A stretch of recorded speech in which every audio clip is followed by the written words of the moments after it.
Hello everyone, welcome to JPS platform. I am Vinay Rajput and आज मैं आपसे साइंस टेक्नोलॉजी की जो मैंने सीरीज स्टार्ट की है यूपीएससी एंड पीएससी को कवर करते हुए, उसमें मैं आपको आज फोर्थ लेक्चर, आज चौथा लेक्चर होगा, जिसमें मैंने लगभग 3 लेक्चर में, नियरली मैंने 3 लेक्चर या 2 लेक्चर में आपको बेसिक्स चीज़ें को आपको बताया है। बेसिक्स क्या है साइंस टेक्नोलॉजी की, और वो साइंस क्या है, वो टेक्नोलॉजी क्या है, आपको क्रिस्टल क्लियर पता चलेगा। क्योंकि देखिए, बताने को तो मैं 10 घंटा ही बता दूं साइंस टेक्नोलॉजी की एग्जाम्पल, जिस तरीके से मैंने पहले 2 लेक्चर में समझाया है, तो बताने को तो बहुत कुछ बताया जा सकता है, लेकिन उतना से आपको अंडरस्टैंडिंग तो आ जाएगी कि हाँ ये है। उसके बाद आपको किसी से सुनने की जरूरत नहीं है कि क्या साइंस क्या टेक्नोलॉजी, ये मेरे तरफ से दावा है। आप जाकर लेक्चर देख सकते हैं, ठीक है, और फिर इसको प्रोसीड करेंगे ताकि आपको फीलिंग आए। और समय के साथ, समय समय से जब हम लोग आगे बढ़ते रहेंगे, तो फिर हम साइंस टेक्नोलॉजी की और एग्जांपल्स आपको देता जाऊंगा, ताकि आपकी जो है ना वो बंद दरवाजा खुल जाए, है ना, सोचने की शक्ति बढ़ जाए कि आप सोच पाए हाँ ये चीजें है। सब चीज रटनी नहीं होती है। आज मैं आपसे क्या बात करूंगा, मैंने लास्ट क्लास में, आपको याद होगा, मेरा चौथा लेक्चर है, नियरली चौथा लेक्चर है, क्योंकि लास्ट क्लास में मैंने एनर्जी वगैरह आपसे बताया था, एनर्जी कैसे डिफाइन करना है, पावर बताया था आपसे। उसके बाद मैंने आपको कैलोरी वगैरह कुछ बताया था, याद होगा, कैलोरी, कैलोरीफिक वैल्यू मैंने आपसे टच नहीं किया है, बिकॉज कैलोरीफिक वैल्यू बताने के लिए आपको जनरल साइंस में भी पूछा जा सकता है। जनरल साइंस जो आपके यूपीएससी में है, और पीएससी वालों में भी, जो भी एमपीपीएससी और यूपीपीएससी और जो भी स्टेट की पीएससी होती है, जनरल साइंस का पोर्शन होता है, तो वहां तो पूछा ही जा सकता है। तो बेसिक चीजें तो आपको रखना ही है। अब ये नहीं कहना है कि आपको कैलोरी नहीं पता, कैलोरीफिक वैल्यू नहीं पता, हीट नहीं पता, वर्क नहीं पता। ये तो बेसिक चीजें हैं, बच्चों वाली चीजें, ये चाहिए, ये आपको काम आएगी, आपको पता होना चाहिए। पावर क्या होता है, वर्क क्या होता है, हीट क्या होता है, कैलोरी क्या होती है, कैलोरीफिक वैल्यू क्या होती है, एनर्जी क्या होती है, ये चीजें पता होना चाहिए, बेसिक। और एनर्जी के टाइप्स, ये बेसिक होगी तो पता है क्या, आपको पकड़ सब्जेक्ट पे आएगी, है ना। और ये पता होना चाहिए, जैसे कि आपके पिताजी का नाम आपको पता है ना, पता होना चाहिए, इसका कोई जवाब नहीं है क्यों पता होना चाहिए। या हर कोई समझता है कि क्यों पिताजी का नाम और माता का नाम पता होना चाहिए। उसी तरीके से आपकी ये चीज जो मैं बता रहा हूं ना, ये बेसिक है, पता होना चाहिए। ये हेल्प करती है आपको लाइफ में आगे आपके सब्जेक्ट के लिए, ठीक है ना, जो आप पढ़ोगे। तो मैंने लास्ट क्लास में, आपको पता होगा, मैंने क्या बताया था आपको, एनर्जी के बारे में मैंने आपको इंट्रोडक्शन दिया है। और मैं हर क्लास में आऊंगा, मैं एक क्लास में आपको एनर्जी के बारे में, जिस तरीके से मैंने बताया था कि ब्लड ऑफ सिविलाइजेशन, सिविलाइजेशन का खून है ना, और prime mover of any economy. Energy जो है वो प्राइम मूवर है इकोनॉमी की, अर्थव्यवस्था, जो चक्के हैं अर्थव्यवस्था के, वो एनर्जी ही है जो उसको चलाती है। मैंने आपको समझाया है। इस बार आज मैं कुछ और पर्सपेक्टिव से एनर्जी को थोड़ा सा 2 मिनट में समझाऊंगा, फिर अगली क्लास में आऊंगा, फिर एनर्जी को समझाऊंगा दूसरे पर्सपेक्टिव से। ये मैं समझाता ही रहूंगा आपको एनर्जी को अलग अलग पर्सपेक्टिव में, है ना, अलग अलग एग्जाम्पल देके, ताकि आपको समझ में आएगा कितने तरीके से सोचा जा सकता है। एक क्लास में नहीं बता रहा हूं, क्यों? क्योंकि एक क्लास बताने का कोई मतलब नहीं है। हमको लेक्चर्स लेने ही है एनर्जी पे, एनर्जी पढ़ेंगे, फिर उसके बाद न्यूक्लियर एनर्जी पढ़नी है, न्यूक्लियर डिप्लोमेसी, इंटरनेशनल रिलेशन वगैरह पढ़ना है, न्यूक्लियर से रिलेटेड है, डील वगैरह जो होते हैं। तो मैं सोचा हूं कि अलग अलग लेक्चर्स में मैं शुरुआत में आपको एनर्जी के अलग अलग थॉट में आपको थोड़ा थोड़ा बताते रहूंगा, ये एनर्जी कैसे यूज हो सकती है, ठीक है। एक लेक्चर में पूरा का पूरा एनर्जी का थॉट बता दूं, इससे बजाय कि मैं सोचा हूं कि अलग अलग लेक्चर, जैसे मैंने आपको energy as a blood of civilization आपको समझ में आ चुका है, energy as a prime mover of economy आपको समझ में आ चुका है। आज आपको क्या समझना है, एनर्जी को ही मैं समझाऊंगा कि एनर्जी जो है एंशिएंट टाइम में आप चले जाए, एंशिएंट, प्राचीन। मैं एनर्जी का ही बता रहा हूं कि कैसे फिर एनर्जी आप समझ सकते हो अपनी सिविलाइजेशन में। और जिनको सिविलाइजेशन नहीं पता है ना, मैं कोशिश करूंगा कि सिविलाइजेशन जो आप पढ़ते हो ना, हड़प्पा सिविलाइजेशन, मेसोपोटामिया है, सुमेर की सभ्यता है, चाइनीज सभ्यता है, इजिप्ट सभ्यता है, ये सभ्यता क्या होती है, ये मैं समझाऊंगा आपको हिस्ट्री की पोर्शन में। और बाकी, क्योंकि हिस्ट्री में अभी नहीं पढ़ाने वाला हूँ, हिस्ट्री बाद में पढ़ाऊंगा, लेकिन ये चीजें आपको, बेसिक चीजें पता होनी चाहिए, सिविलाइजेशन क्या होती है एक्चुअली, ये सब चीजें मैं बताऊंगा आपको। और बायोलॉजी की लेक्चर आ रही है, जरूर देखिएगा, उसको कंप्लीट करके रखे, बहुत लोग देख रहे हैं, और बेहतर से बेहतर देने की कोशिश है। आप समझ सकते हैं, क्वालिटी वीडियो की आपको पता चलेगी मैं क्या दे रहा हूं आपको, और वो आपको इंप्रूव करेगी, आपको सब्जेक्ट हल्का करके देगी, हल्का, कुछ नहीं लगेगा, अरे यार चीजें समझ गए ना, कुछ नहीं है फिर। वही मैं दे रहा हूं आपको, बुक भी जरूरत नहीं है, मैंने बोला है बुक ना पढ़े, कोई जरूरत नहीं है मेरे सब्जेक्ट्स में। जब तक मैं पढ़ा, जब तक मैं बोलूं ना, बुक मत छूना, जब तक। क्यों? क्योंकि बुक छुआ जाता है कॉन्सेप्ट के लिए, मैंने कॉन्सेप्ट पे ही पढ़ाना स्टार्ट किया है, मैं कॉन्सेप्ट दे रहा हूं आपको। तो कॉन्सेप्ट की, मैं अगर स्ट्रेट फॉरवर्ड लिखता तो मैं यही बोलता बुक पढ़ लो। और सबसे बड़ा, मैं कोचिंग में नहीं हूं, तो मेरे ऊपर दबाव नहीं है कि मैं आपको 2 घंटे में कंप्लीट करके दे दूं।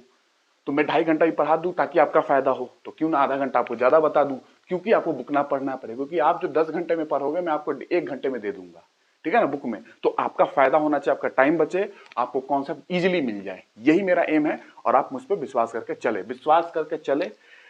आई एश्योर करता हूं इस बात को कि आप एग्जाम के दिन मुझे याद रखेंगे, एग्जाम जिस दिन देंगे ना उस दिन मुझे याद करेंगे कि मैंने क्या आपको सिखाया है, क्या पढ़ाया है एग्जाम सब्जेक्ट में। तो सुनिए क्या है, ancient basic concepts of energy को मैं थोड़ा सा और बताता हूं, हर क्लास में थोड़ा थोड़ा बताते जाऊंगा एग्जाम्पल के फॉर्म में। इन एंशिएंट टाइम्स, लास्ट लेक्चर देख के आना, मजाक नहीं करना है, जो भी नए लोग हैं जरूर देख के आए, बहुत मेहनत के साथ, बहुत मेरी मेहनत है कई सालों की, आप जरूर पढ़ें, आपकी अंडरस्टैंडिंग क्लियर होगी। यूपीएससी में अंडरस्टैंडिंग चाहिए, कोई रट के कुछ नहीं होने वाला, सबको पता है रटने से कुछ नहीं होगा, अंडरस्टैंडिंग है तो बहुत कुछ हो जाएगा। तो एंशिएंट टाइम्स में क्या है, द प्रिमिटिव मैन, जो प्राचीन जो व्यक्ति मैन होते थे, प्रिमिटिव मैन, अब आपको पता है प्रिमिटिव मैन क्या थे हमारे, नहीं पता है तो आप इवोल्यूशन में पढ़ेंगे मुझसे, ठीक है ना, बायोलॉजी में। तो इन ancient times the primitive man required, क्या उनको जरूरत थी, रिक्वायर्ड थी एनर्जी चाहिए थी उनको, हर किसी को एनर्जी चाहिए, हमारे प्रिमिटिव जो पूर्वज थे उनको भी एनर्जी चाहिए, जाहिर सी बात है। तो एनर्जी किस फॉर्म में चाहिए उनको, एनर्जी चाहिए होती थी इन टर्म्स ऑफ फूड, भोजन मिल जाए, बस यही तो है एनर्जी का, हमें एनर्जी मिल जाए भोजन के फॉर्म में, तो भोजन मिल जाए। और आफ्टर द डिस्कवरी, इसके बाद क्या हुआ कि प्रिमिटिव मैन को तो एनर्जी चाहिए होती थी, एनर्जी ऊर्जा और फूड के रूप में उनको मिल जाती थी, ठीक है ना, जो पूर्वज थे हमारे, जो जंगल में रहते थे ऐसा मानो, उन्हीं की बात कर रहा हूं। सो after the discovery of fire, जब फायर अग्नि की डिस्कवरी हुई, खोज हुई आग की, ही लर्न, उन्होंने लर्न किया, जो फूड था उनके पास उन्होंने लर्न किया कि कैसे हम उस फूड को, डिस्कवरी हो चुकी थी फायर की, आग की, तो उन्होंने लर्न किया, ये सीखा कि कैसे हम इस फूड को जिससे हमें एनर्जी लेनी है इसको पका सकते हैं और टेस्टी बना सकते हैं। इसको पका सकते हैं कैसे, उसको कैसे खा सकते हैं एक्चुअली, है ना, किस वे में उसको बेहतर से बेहतर करके खा सकते हैं। तो वो जब आग में पका, जब फायर की डिस्कवरी हुई, आग में पका, तो वो जो टेस्ट था ना वो चेंज हुआ, ठीक है, क्योंकि कच्चा मांस खाते थे तो टेस्ट उतनी नहीं थी, तो एनर्जी तो मिलती थी बट टेस्ट, जैसे पकी आग में आप जानते हो, मछली पका दो और आप देखते हो बिरयानी वगैरह पक जाती है, या बहुत सारी चीज आती है, चिकन वगैरह आप देखते हो, तो टेस्ट बदल जाती है। तो वो उन्होंने सीखा धीरे धीरे, जैसे फायर की डेवलपमेंट हुई। तो मैं क्या बोलना चाह रहा हूं, इन ancient times the primitive man, क्या है, प्रिमिटिव मैन रिक्वायर्ड एनर्जी चाहिए थी हर किसी को, जो हमारे जंगल में रहते थे पूर्वज, इन टर्म्स ऑफ फूड के फॉर्म में एनर्जी चाहिए, ठीक है। और so after the discovery of fire he learn how to cook, उन्होंने सीखा कि कैसे उसको कुक करना है, कैसे उसको खाना है, ईट करना है। सो फॉर दैट, उसके लिए उनको चाहिए था बायोमास और वुड। देखो मैं कैसे घुस रहा हूं, एंट्री कर रहा हूं, ठीक है ना, ये आओगे रिन्यूएबल एनर्जी में, चिंता नहीं करो, मैं कॉन्सेप्ट के साथ चल रहा हूं, ठीक है। वुड, लकड़ी। तो इसके लिए क्या चाहिए था कि जब डिस्कवरी हुई आग की और उन्होंने सीखा कैसे खाना बनाना है, कैसे कुक करना है, एक्चुअली पकाना कैसे है, so for that he required, उनको चाहिए थी वुड और बायोमास, ठीक है। अब जानते हो बायोमास, नहीं जानते हो तो मैं बता दूंगा क्या होता है, बट अभी नाम सुन के रखो, नाम सुनते चलो।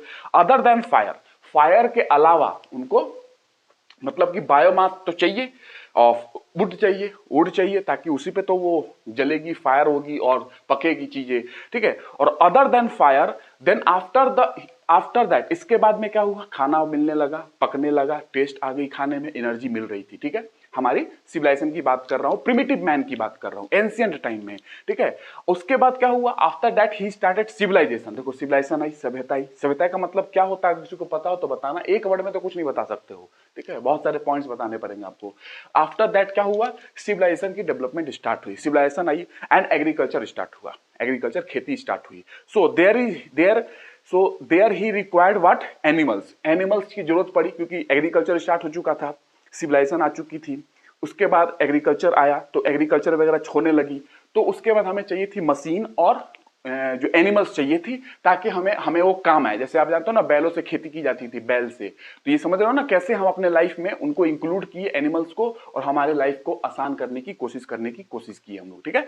तो एग्रीकल्चर के लिए उनको चाहिए animals and machine to help him, उनको हेल्प करे एग्रीकल्चर पर्पस के लिए। मशीन्स की जो, जैसे आज ट्रैक्टर आ चुकी है, तो वो हम लोगों ने ऐसा, क्योंकि आयरन की खोज हो चुकी थी आपको पता है, तो हल वगैरह समझ सकते हो, तो ऐसे हम आगे बढ़ते गए, मशीन आई, और क्या कहते हैं, कुछ एनिमल्स की सहायता हम लोगों ने लिया और अपने एग्रीकल्चर पर्पस के लिए हम लोगों ने यूज किया। That is the way the energy requirement is increasing, started increasing day by day, और समय के साथ हमारी एनर्जी रिक्वायरमेंट बढ़ती गई, क्योंकि एग्रीकल्चर, एनिमल का यूज किया, मशीन्स का यूज किया, पॉपुलेशन बढ़ते गई, हमारी सभ्यता में पॉपुलेशन बढ़ते गई, तो ये वो समय था कि धीरे धीरे एनर्जी रिक्वायरमेंट बढ़ती जा रही थी, बढ़ते जा रही थी, बढ़ते जा रही थी, ठीक है। तो that is the day energy requirement जो है started increasing day by day increase हो रही है एनर्जी की requirement. In ancient times, ancient time में द होल एनर्जी नीड, जितनी भी एनर्जी की जरूरत थी, the whole energy needs of mankind, हमारे मानवता में जो भी एनर्जी की जरूरत पड़ती थी वो सारी की सारी सर्व करती थी। कैसे कैसे सर्व होती थी? सोलर एनर्जी से, सौर ऊर्जा से, सोलर एनर्जी से सर्व होती थी, ठीक है। कब? एंशिएंट टाइम में जो भी एनर्जी की नीड थी हमारी, सोलर एनर्जी से हमें वो सारा सर्व हो जाता था, ठीक है। सोलर एनर्जी, सौर ऊर्जा से हमें ये सारा चीज हो जाता था। लेकिन then after the invention of IC engine, जब आईसी इंजन आई, जब इन्वेंशन हुई, क्योंकि इससे पहले तो सोलर एनर्जी से हमारी एनर्जी की नीड हो जाती थी। जब आईसी इंजन आई, आईसी इंजन जब आई, जब इन्वेंशन हुई, आपको पता है जेम्स वाट, ठीक है, और भी बहुत कहानियां इंडस्ट्रियल रिवॉल्यूशन की। जस्ट आप सार समझे कि मैं क्या बताना चाह रहा हूं, फील लेना है, मैं एक सीरीज में बताता चाह रहा हूं आपको। Then after the invention of IC engine, then we started using non renewable energy. Then this is the time we started using non renewable energy after the invention of IC engine. समझना? After the invention of IC engine, उससे पहले तो solar energy से हमारी energy की need fulfil हो जा रही थी, सर्व हो जा रही थी। लेकिन जब आईसी इंजन की इन्वेंशन हुई, then we started using non renewable energy. क्या है नॉन रिन्यूएबल? पता चलेगा अभी। नॉन रिन्यूएबल एनर्जी हम लोगों ने स्टार्ट किया यूज करना, ठीक है। नॉन रिन्यूएबल एनर्जी के जो सोर्स थे, इनको हमने यूज करना स्टार्ट किया after the invention of IC engine, internal combustion engine. जब ये आई, उसके बाद हम लोगों ने इसको यूज करना, कोल, पेट्रोलियम, ऑयल, वही है ये, तो आईसी इंजन के आने के बाद हुई, ठीक है।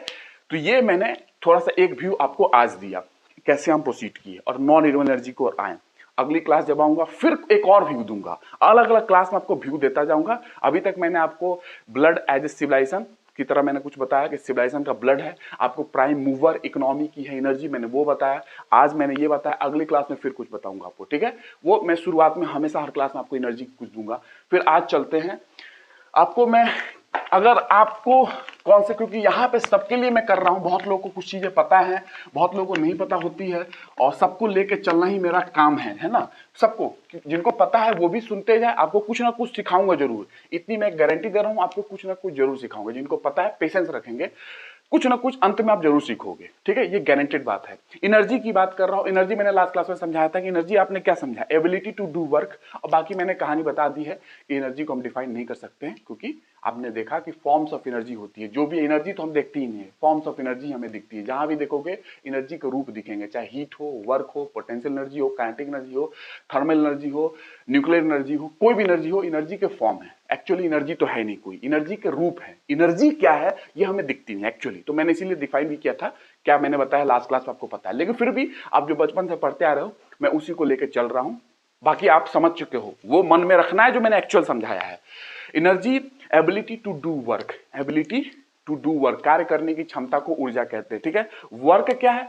वर्क कैन बी डिफाइन, देखो वर्क को मैं बहुत तरीके से डिफाइन कर सकता हूँ, फिजिक्स में अलग तरीके से डिफाइन कर सकता हूँ, मैं थर्मोडायनामिक्स पढ़ाता हूँ तो वहां पे मैं सिस्टम सराउंडिंग को चेक करते हुए वेट को लिफ्ट करने की बात करता हूँ, वो आपको नहीं पढ़ाऊंगा क्योंकि वो वाली आपको नहीं पढ़नी है वर्क, आप वो समझे जो आप फिजिक्स में पढ़ते हैं, ठीक है। तो वर्क क्या है? Work can be defined as transfer of energy, energy की ट्रांसफर हो रही है। इन फिजिक्स में बात करूं, इन फिजिक्स में we say that work done on an object, किसी ऑब्जेक्ट पे वर्क डन किया, आपने इस पे वर्क किया, ठीक है, ऑन एन ऑब्जेक्ट। तो work done on an object, किसी ऑब्जेक्ट पे आपने वर्क किया, when you transfer energy to that object, जब आप किसी ऑब्जेक्ट पे एनर्जी ट्रांसफर करोगे तो आप उस पे वर्क डन कर रहे हो, ठीक है। एक तरीके से ऐसे समझ सकते हो, ठीक है, एक इस तरीके से समझ सकते हो वर्क को, ठीक है, कि फिजिक्स में वी से दैट, बोलते हैं हम लोग क्या है फिजिक्स में, work is done on an object, object पे वर्क डन हो रही है, when you transfer energy on that object, जब उस ऑब्जेक्ट पे एनर्जी ट्रांसफर कर रहे हो तो वर्क डन कर रहे हो, ठीक है। इस तरीके से आप फिजिक्स में समझ सकते हो, ठीक है। और दूसरा तरीका क्या है? दूसरा तरीका यह है कि work done by a force of 1 Newton, work done by a force of 1 Newton, ये मैं आम तौर पर फिजिक्स में समझाता हूं, ठीक है, लेकिन फिर भी आप समझ सकते हो क्या है वर्क डन। वर्क डन, ये मैं जनरल साइंस में आपको बताऊंगा, वहां पे थोड़ा सा वर्क वगैरह आप समझ ले, बिकॉज आपको पता है इलेक्ट्रिकल एनर्जी ये सारी चीजें पढ़नी है ना, तो वर्क पता होना चाहिए। फोर्स इनटू डिस्प्लेसमेंट, ठीक है। और एक्चुअली ये कॉस थीटा वगैरह आते हैं, डॉट प्रोडक्ट वगैरह बनते हैं, मैंने मैकेनिक्स में बताया है लोगों को, ठीक है। तो वर्क डन मैं आपको समझा रहा हूं क्या है कि work done by a force of 1 Newton, 1 Newton का फोर्स, आपको पता है ऐसा यूनिट क्या होती है फोर्स की, 1 न्यूटन होती है, ठीक है। न्यूटन के बारे में आप जानते हो, सर आइजैक न्यूटन, उन्हीं की बात कर रहा हूं। तो work done by a force of 1 Newton when its point of application, आप किसी बॉडी पे फोर्स लगा रहे हो, ठीक है। तो जहां पॉइंट ऑफ एप्लीकेशन आपने लगाया इस बॉडी पे, या किसी पॉइंट पे आपने, किसी पार्टिकल पे आपने फोर्स लगाया है 1 न्यूटन का, ठीक है, समझ सकते हो, किसी बॉडी पे या किसी पार्टिकल पे आपने 1 न्यूटन का फोर्स लगाया है, तो when its point of application moves 1 metre in the direction of action of the force, जब आपने जिस बॉडी पे या जिस पॉइंट पे आपने फोर्स लगाया है वो पॉइंट 1 मीटर से डिस्प्लेस कर जाए आगे की ओर, ठीक है, या पीछे की ओर, कोई मतलब मैटर नहीं करता, उसका एंगल हम लोग ले लेते हैं, ठीक है। अभी तो मैं आपको कर रहा हूं कि एक ही डायरेक्शन में ये चला गया, एक ही डायरेक्शन में आगे की ओर चला गया मान लो, ठीक है। तो क्या मैंने बताया कि जब आपने फोर्स लगाया 1 न्यूटन का, 1 न्यूटन का, देन क्या होगा, इट्स पॉइंट ऑफ एप्लीकेशन, जहां पे आपने लगाया है उसका जो पॉइंट ऑफ एप्लीकेशन है, जहां पे फोर्स लग रही है, वो मूव कर गया कितना, 1 मीटर से, 1 मीटर से। तो डिस्प्लेसमेंट कितना होगा, 1 मीटर से डिस्प्लेसमेंट हो गया, 1 न्यूटन आपने फोर्स लगाया, तो 1 मीटर से वो पॉइंट जहां पे आपने फोर्स लगाई है वो डिस्प्लेस कर गया आगे की ओर, विस्थापन हो गया उसका, ठीक है। तो 1 मीटर से वो डिस्प्लेस कर गया किस डायरेक्शन में, उसी डायरेक्शन में, इन the direction of action of force, जिस डायरेक्शन में फोर्स लग रही थी उसी डायरेक्शन में वो पॉइंट जिस पे आपने फोर्स लगाई है वो डिस्प्लेस कर गया आगे की ओर 1 मीटर। 1 न्यूटन का बल 1 मीटर उस पॉइंट को आगे की ओर डिस्प्लेस कर दिया, जिस पॉइंट पे बल लग रहा था 1 न्यूटन, उस पॉइंट को क्या किया, 1 मीटर आगे की ओर डिस्प्लेस कर दिया, ठीक है।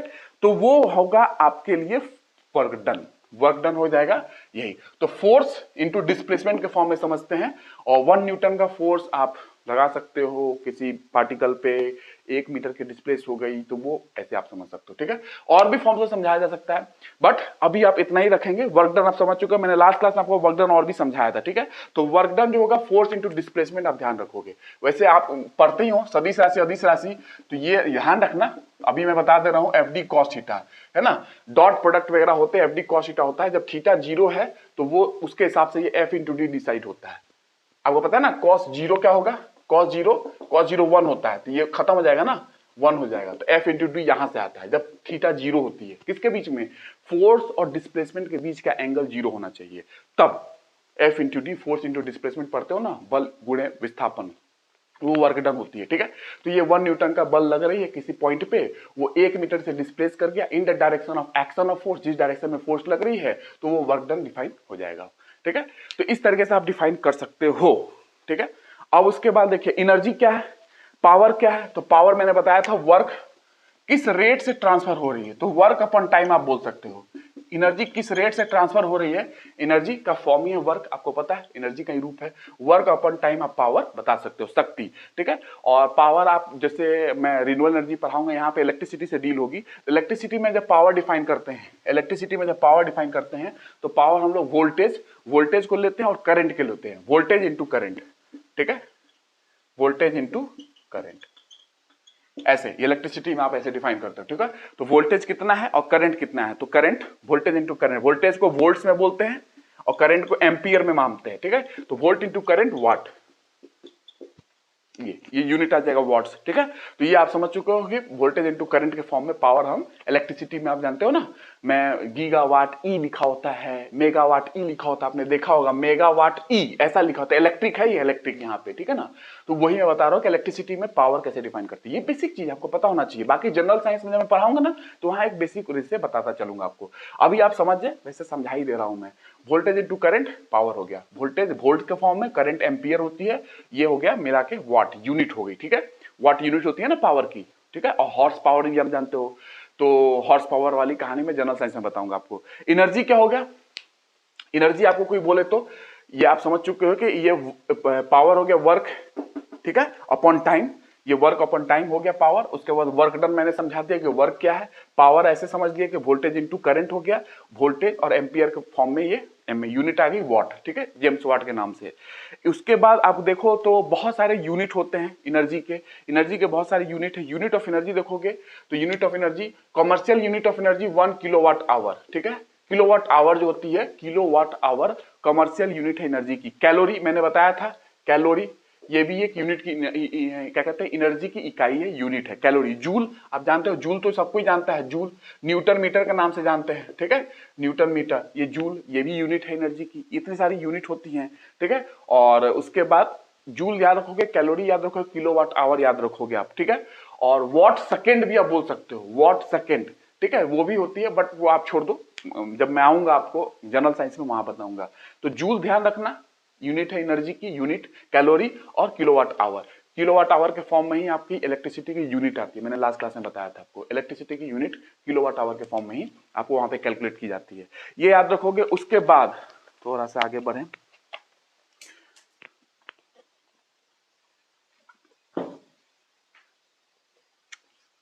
समझ में आ गया basic, force into displacement work, power work upon time, या वोल्टेज इंटू करंट के फॉर्म में बता सकते हो इलेक्ट्रिसिटी में, ऐसा समझ सकते हो। ये वर्क डन आप समझ चुके हो, वर्क डन क्या है, ठीक है। फोर्स किसी पार्टिकल पर लग रही है, वो डिस्प्लेसमेंट हुआ उसका डी, ठीक है, मान लो, तो force into displacement work done हो गया। ये हो गया, इतना आपको पता होना चाहिए। उसके बाद ये बेसिक चीज आपको पता होना चाहिए। जनरल साइंस पढ़ना है ना, वहां मैं अभी पढ़ाऊंगा, यहाँ मैं यूज करना है ना मुझे रिन्यूएबल एनर्जी में, कहीं कहीं आएंगी चीजें, टर्म आप देखोगे, तो इसलिए आपको इजी हो समझने में, इसीलिए मैं 10-12 मिनट में आपको कोशिश करके बता दूं, ठीक है। उसके बाद आप देखिए, उसके बाद एनर्जी के फॉर्म्स भी है बहुत सारे, एनर्जी के फॉर्म्स है, लेकिन उससे पहले एनर्जी को आप समझना है तो देखिए, एनर्जी में एरिस्टोटल ने भी कुछ बताया है। एरिस्टोटल ग्रीक फिलोसोफर, वो पहले व्यक्ति थे जिन्होंने एनर्जी को बताया, first person to describe about the energy, energy को डिस्क्राइब किया, कॉन्सेप्ट ऑफ एनर्जी को एरिस्टोटल ने डिस्क्राइब किया। कभी क्वेश्चन आ जाए, who is the first person to describe the concept of energy, Aristotle, है ना, अरस्तु को जो जानते हैं उन्हीं की बात कर रहा हूं, ठीक है। और उन्होंने क्या बताया कि एनर्जी जो होती है, वो डेफिनेशन आप नहीं समझे तो अच्छा है, लेकिन फिर भी थोड़ा सा हिंट कर दे रहा हूं, वो इंड्स के फॉर्म में है एक्चुअली, ठीक है। तो it is clear that there is some difference between two ends, there is some difference between ends. उन्होंने बोला कि ये बहुत स्पष्ट है कि एंड्स के बीच में, एंड होती है ना, एंड के बीच में डिफरेंस है। उन्होंने ऐसे बताया कि it is clear that, Aristotle ने बताया, it is clear that there is some difference between ends, ends के बीच में कुछ डिफरेंस है। Ends, some ends are energy, कुछ एंड जो होते हैं वो एनर्जी होते हैं, ऐसे उन्होंने बताया था। सोच लो, मैंने आपको इसलिए बता दिया कि आप अरस्तु की कॉन्सेप्ट भी पढ़ते हो पॉलिटी में, पॉलिटी में आप पढ़े होगे, पॉलिटी उनकी बुक है एरिस्टोटल की, तो ग्रीक पॉलिटिकल फिलोसोफर है, तो मैंने एनर्जी की कॉन्सेप्ट में आपको बताने की कोशिश की कि उन्होंने एनर्जी में क्या बताया, उन्होंने कहां नहीं बताया, फिजिक्स में भी बताया उन्होंने अलग, एंड मैकेनिक्स में फोर्स से रिलेट करके उन्होंने बताया है। कभी मैं बताऊंगा आपको जब जनरल साइंस पढ़ाऊंगा। एंड उन्होंने क्या बताया कि it is clear that there is some difference between ends, ends के बीच में डिफरेंस है, ठीक है, एंड्स के बीच में डिफरेंस है। Some ends are energies, some end, कुछ एंड एनर्जी होती हैं, सम एंड्स आर एनर्जी, है ना, while others are product which are additional to the energy, ठीक है। Some ends are energy while others क्या होते हैं, कुछ एंड, एक एंड तो एनर्जी हो गया, कुछ एंड्स जो है प्रोडक्ट होते हैं, ठीक है। आपको पता है ना, एनर्जी लगी प्रोडक्ट की फॉर्मेशन, तो कुछ एंड्स होते हैं वो एनर्जी है, सम एंड्स आर एनर्जी। और उन्होंने एनर्जी को एनर्जिया बोला था, ये एनर्जी होगी ना, एनर्जी, उन्होंने एनर्जी को ऐसे बोला था, ENERGIA,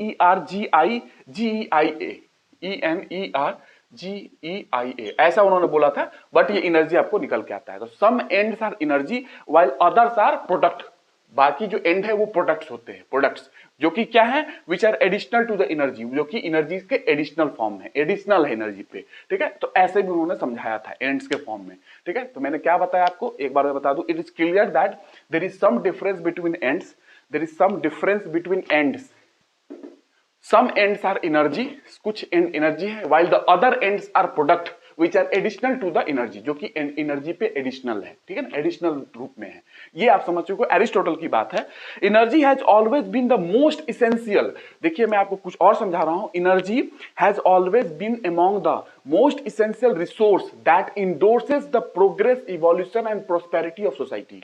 समझ में आ रही है, प्रोस्पेरिटी ऑफ ह्यूमन सोसाइटी की बात कर रहा हूं, उनकी समृद्धि की बात कर रहा हूं, उनकी इवोल्यूशन की बात कर रहा हूं, और उनकी प्रोग्रेस की बात कर रहा हूं। तो इसमें एनर्जी का कितना बड़ा रोल है आप समझ सकते हो। Energy has always been among the most essential resource most essential resource है एनर्जी, जो कि किसी भी ह्यूमन सोसाइटी की बात करें, उसकी प्रोस्पेरिटी, उसकी इवोल्यूशन, उसकी डेवलपमेंट, इन सारे चीजों को लेते हुए उनकी प्रोग्रेस सबके लिए जरूरत है। Energy use by human beings, energy use कैसे की ह्यूमन बींग्स ने? From the discovery of fire, जब मैं फायर की बात किया था, energy use by human beings from the discovery of fire, जब फायर की, अग्नि की डिस्कवरी हुई थी, and discovery of fire and the agriculture revolution to the industrial revolution. Discovery of fire, energy use by human beings from the discovery of fire, fire की discovery हुई, and the agriculture revolution to the industrial revolution, industrial revolution हुई, ठीक है, and the domination of fossil fuels, जब industrial revolution हुई, IC engine उसी समय आया,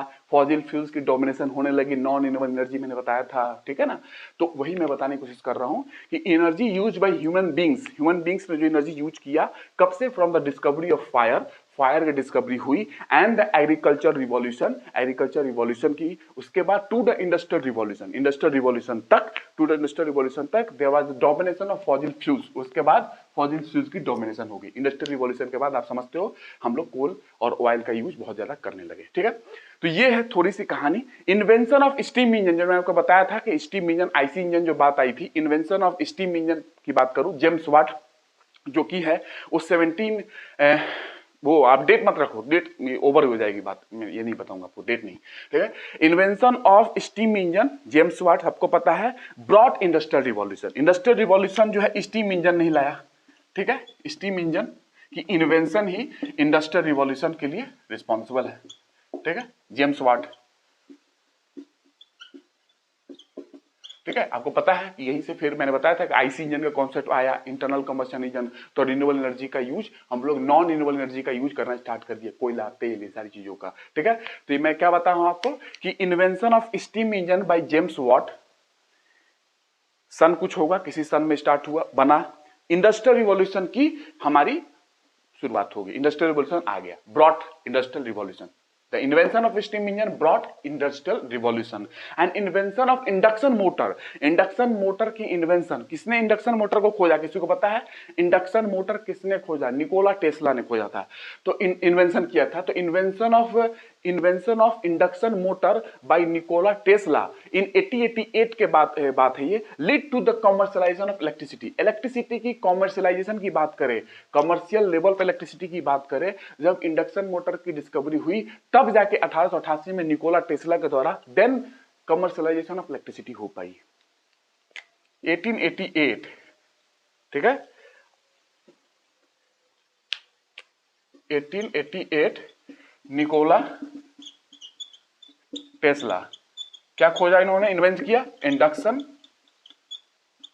एक कॉन्सेप्ट बता रहा हूं कैसे आई है, जब हम लोग रिन्यूएबल एनर्जी पे एंट्री मारेंगे, नॉन रिन्यूएबल एनर्जी कैसे यूज कर रहे हम लोगों ने स्टार्ट किए, आईसी इंजन से नॉन रिन्यूएबल स्टार्ट हुआ, नॉन रिन्यूएबल एनर्जी कोयला तेल जो आप पढ़ते हो, नेचुरल गैस, वो तो कोयला तेल, पहले तेल ज्यादा था, बाद में कोयला आया, ठीक है, वो मैं आपको बताऊंगा जरूर। इंडक्शन मोटर आपको जरूरत है, आजकल पूछे जा रहे हैं क्वेश्चन मेंस वगैरह में, बहुत कॉन्सेप्चुअल क्वेश्चन आ रहे हैं, वो नॉर्मल जो पढ़ाए जा रहे हैं उनसे काम नहीं चलेगा, वो आप समझ सकते हो, आप जाके देखें तब पता चलेगा जो पढ़ाया जा रहा है आजकल।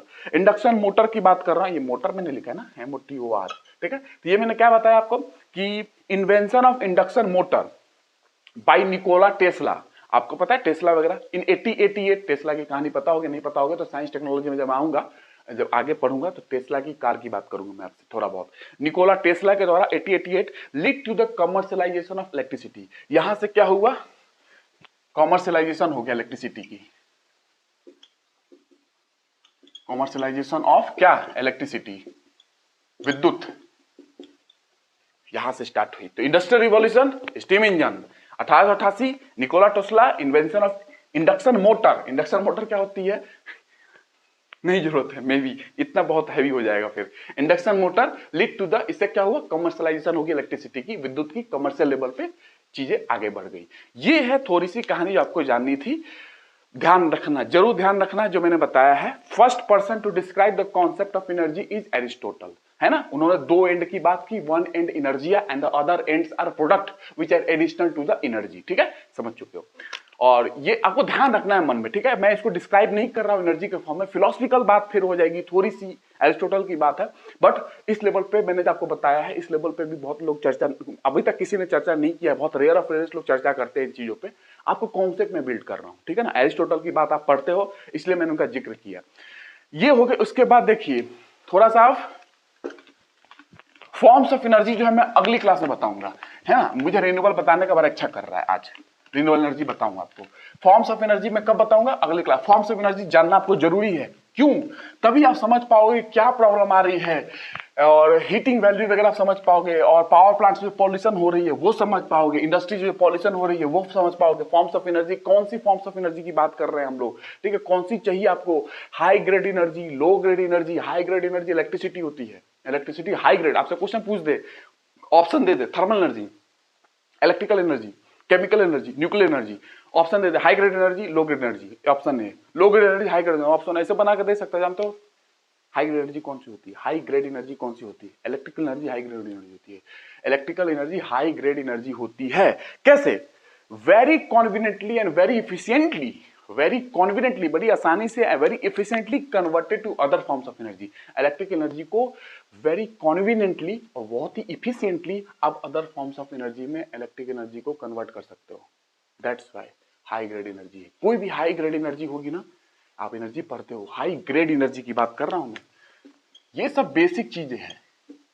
High grade energy, this type of energy, जैसे electrical energy is very conveniently and very efficiently converted into other forms of energy. बहुत ही आसानी से अदर फॉर्म्स ऑफ एनर्जी में कन्वर्ट हो जाएगा। जैसे अरे हीटर है, हीटर यूज करते हो ठंडी में, इलेक्ट्रिक एनर्जी यूज करते हो, हीटर से आप लोग हीट एनर्जी बना लेते हो, तो इलेक्ट्रिक एनर्जी हीट एनर्जी में कन्वर्ट हो गया, बहुत इफिशियंटली कन्वर्ट होती है, इसीलिए हाई ग्रेड एनर्जी में आती है, हाई ग्रेड एनर्जी में।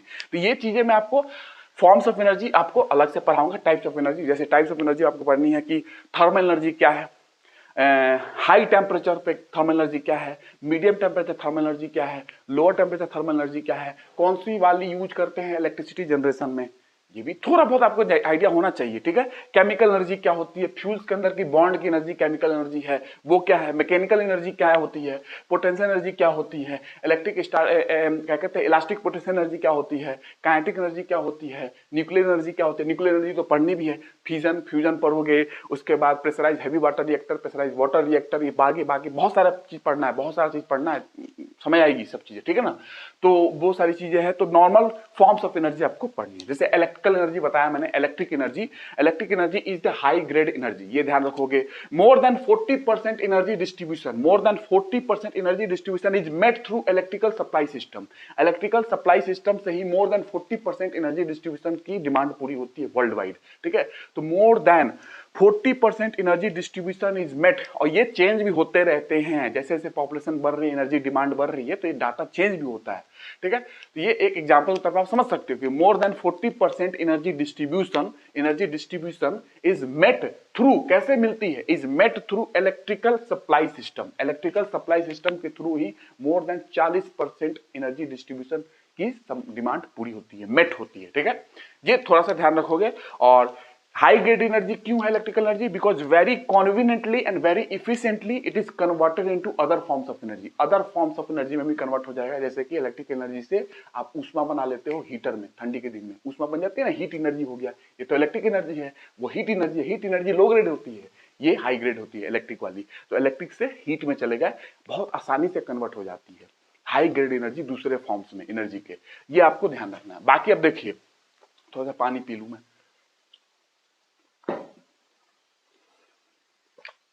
अब बाकी बात करूं तो बाकी कहानी जो है आपको ये समझनी है कि रिन्यूएबल एनर्जी क्या है, ठीक है। फॉर्म्स ऑफ एनर्जी मैं आपको बताऊंगा धीरे धीरे। आज स्टार्ट कर दो रिन्यूएबल,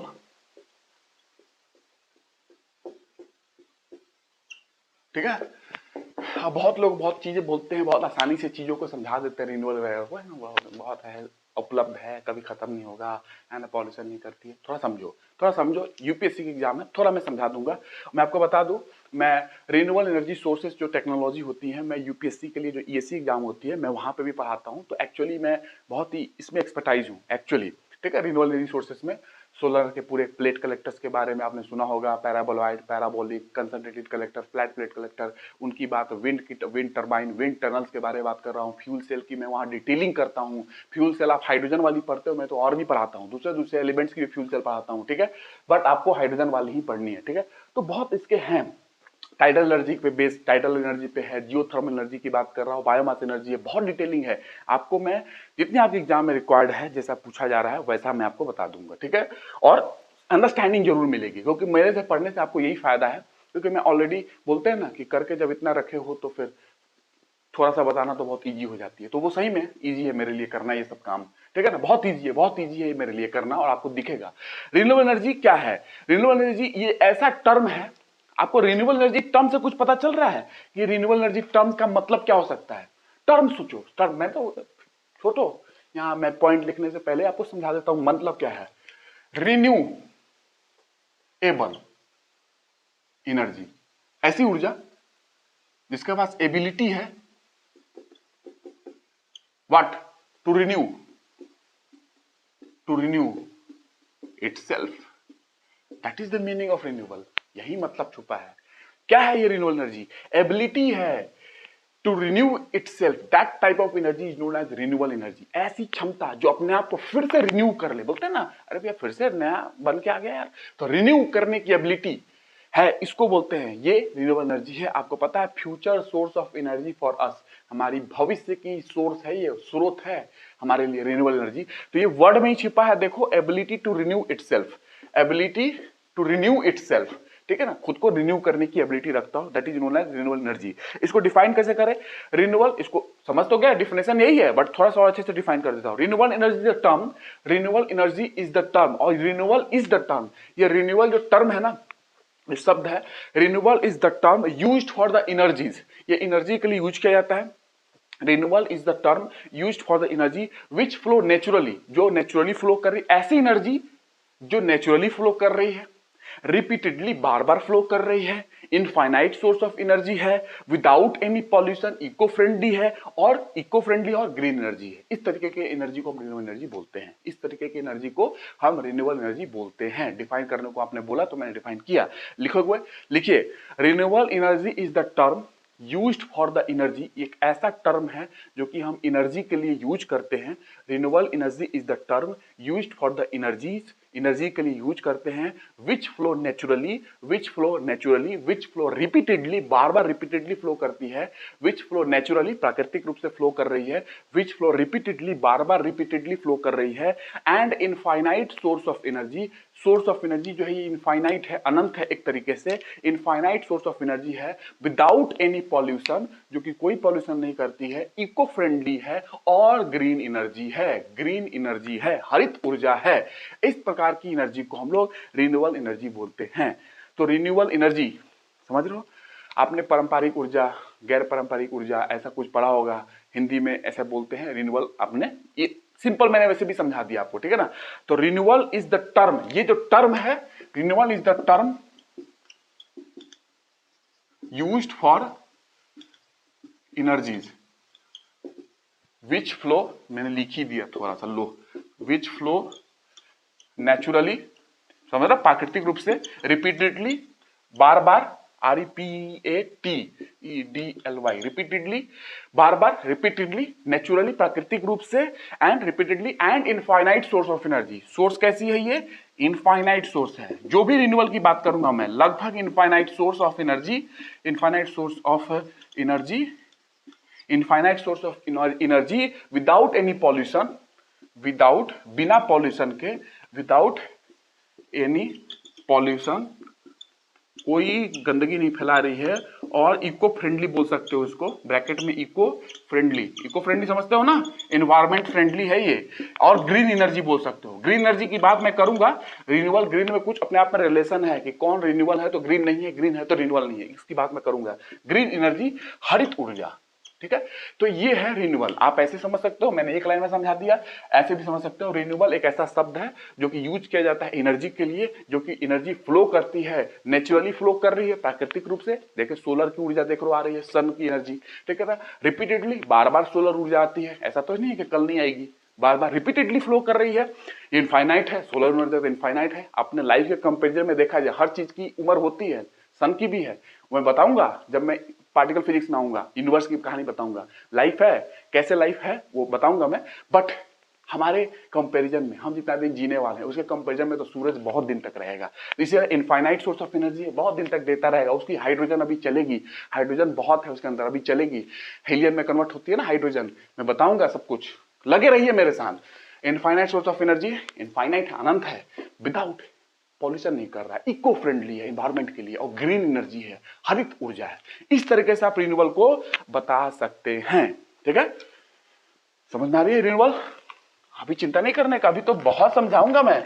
ये आप एग्जाम में तो कहोगे कि एग्जाम जाने से पहले याद करोगे मुझे, आप कॉन्सेप्ट समझा कर मैं भेजा हूं, ऐसे नहीं भेजा हूं, ऐसे नहीं भेजा हूं। यूपीएससी के मेंबर भी इंटरव्यू में बैठोगे तो समझाओगे उनको, आप धीरे धीरे मैं समझाऊंगा, सब कुछ धीरे धीरे आपको दे दूंगा मैं, आपको जितना आपको जरूरत है उतना ही दूंगा, ठीक है ना, और समझा के भेजूंगा। किताब पढ़ने की जरूरत नहीं पड़ेगी, आपका टाइम मैं बचाने वाला हूं, सेव कर रहा हूं, ठीक है ना, यहीं पे।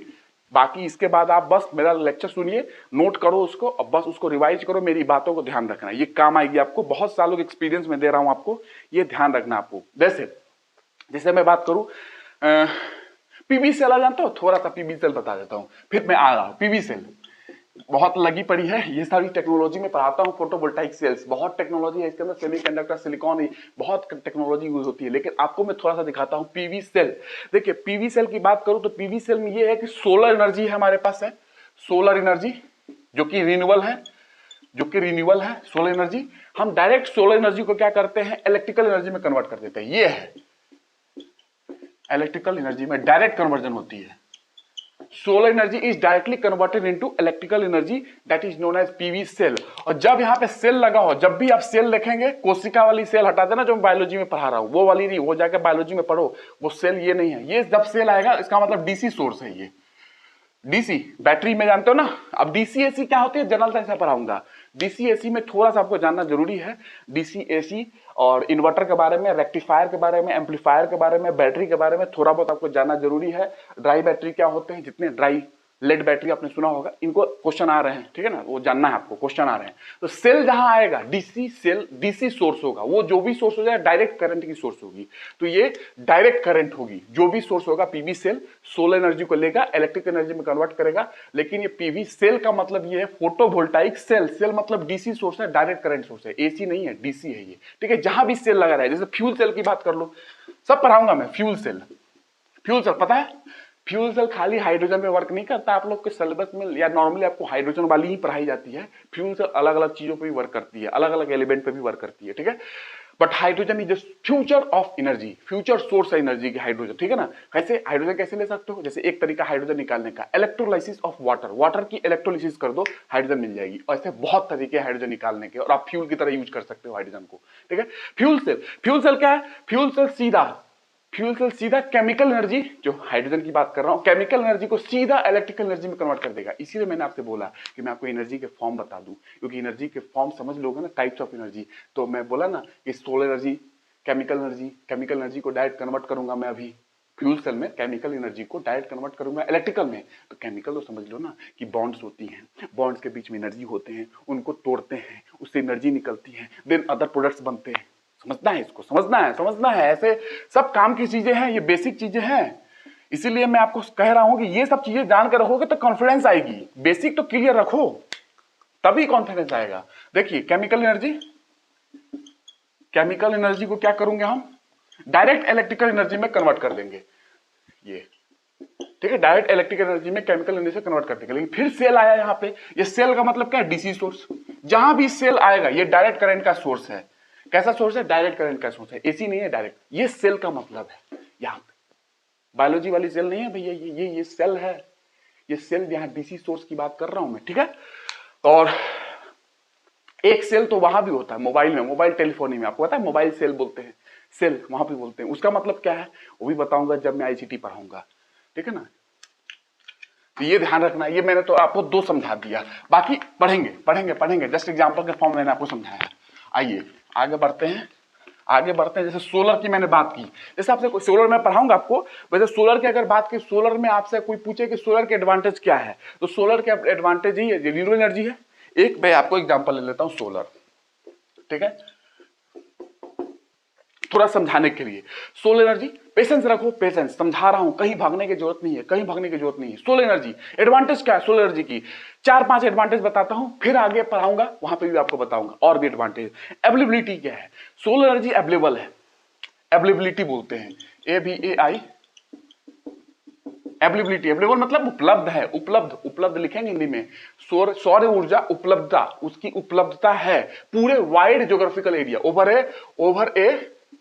Over a wide geographical area, हर जगह है, आप जानते हो हर जगह है। ट्रॉपिक्स ऑफ कैंसर के बीच में बहुत ज्यादा है, आपको पता है कि इंटरनेशनल सोलर अलायंस की कहानी क्या है, ट्रॉपिक्स के अंदर की कंट्री, और फिर पता चले कि सब ट्रॉपिक्स वाले हैं कि नहीं, वो सब बताऊंगा ISA के अंदर, इंटरनेशनल सोलर अलायंस के अंदर।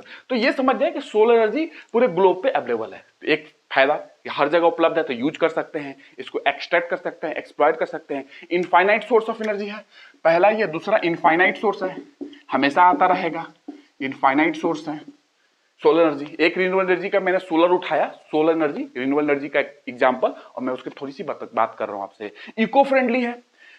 इनफाइनाइट सोर्स का मतलब क्या है, इनफाइनाइट सोर्स का मतलब कंटिन्यूअसली अवेलेबल है, कंटिन्यूअसली अवेलेबल है for a very last time, बहुत समय के लिए कंटिन्यूअसली अवेलेबल होगी, ठीक है ना, ये बात है।